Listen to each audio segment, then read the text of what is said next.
So to begin everything off, we really do want to look at the inputs and the outputs of the device it is that you are going to purchase. Now, I'm going to focus here on laptops because number one, when you buy a laptop, it is fixed. The keyboard is fixed. The display is fixed. And yes, it's true you could get externals for that.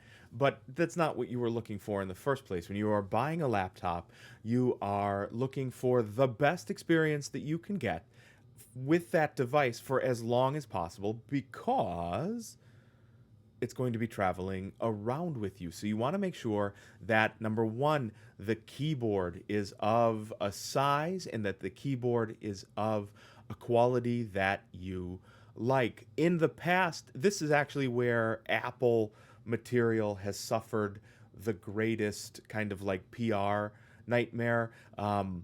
For years, they had this very, very shallow keyboard. On a keyboard, how much travel there is important to a lot of people. So I personally never really cared that much. It didn't bother me as much as some people. So a really shallow keyboard feels like you're typing on like a tabletop. There's not a lot of travel. It makes this unsatisfying noise. And it graded wrong on a lot of people. And for me personally, I just didn't care. Now, was it my preference? No. But I didn't care that much. Now, I know that it's going to be difficult to put your paws on all of the different machines, the different laptops it is that you would be investigating buying. But even if you're just reading reviews on it, do make sure that that input, the keyboard, is something that you have investigated so that you can be sure that it is going to meet your needs. Lenovo does a really great job with keyboards. Dell actually does a superb job with keyboards. The new Apple laptops, whether or not you're looking at MacBook Airs or Pros, etc., they really do a better job now than those, you know, gone are those days rather of really bad keyboards on the Mac, and those are pretty good now.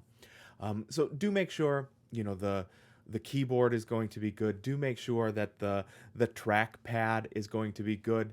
The less you spend on a laptop, the worse the trackpad is going to be. It's an expensive component, relatively speaking. So that's something to be aware of. Some companies make really good ones. Apple makes the best trackpad pretty much across the board. Dell makes really wonderful trackpads now for the most part. Lenovo makes really good ones. Acer is okay. Asus is okay. At the bottom of the trackpad list there, you'll find companies like MSI and HP. They can be a little jumpy. They don't use a good, it's called a driver, the way that trackpad interacts with the rest of the system can be a little bit slippy. So just when you're reading reviews on the machine that you're thinking about getting, make sure that you look at the inputs, the keyboard and the trackpad, because if you are annoyed every time you have to use your laptop, you're going to be suffering as a result. The other thing I do want you to take kind of special care with is the screen. Now, they come in a wide variety of sizes, right? You have the small screens, 10 to about 13 inches, medium, 14, that's really medium. The bigger ones tend to be 15, 16, 17 inches. Um, Whatever you find that you're looking for is going to be okay. The things to make sure you are aware of are two things. The one is the resolution, that's how many pixels there are. We here at Rock Valley no longer suggest that anybody gets what is known as an HD screen. HD is a lie. That is, usually the pixels across is 760, and that's not going to cut it for looking at text all day, for typing, for stuff like that. We suggest that 1920 by 1080 or thereabouts, which is full HD, is what's that's referred to. Full HD is about the minimum you would be looking for. And it goes up from there. It's almost never worth it to spend the extra money to get a 4K screen. Your eyes just do not see that well. Even if you have really, really great eyesight, you just won't scrape enough usage out of a 4K screen on, let's say, a laptop. On a desktop, that's something else entirely. You can absolutely get a lot of utility out of a 4K desktop screen, but on a laptop, no. Really, 1080, so 1920 by 1080 is pretty good. A little sharper than that, so if you can find something that's it's called 2K, so it's 2000 pixels across, that's twice as good.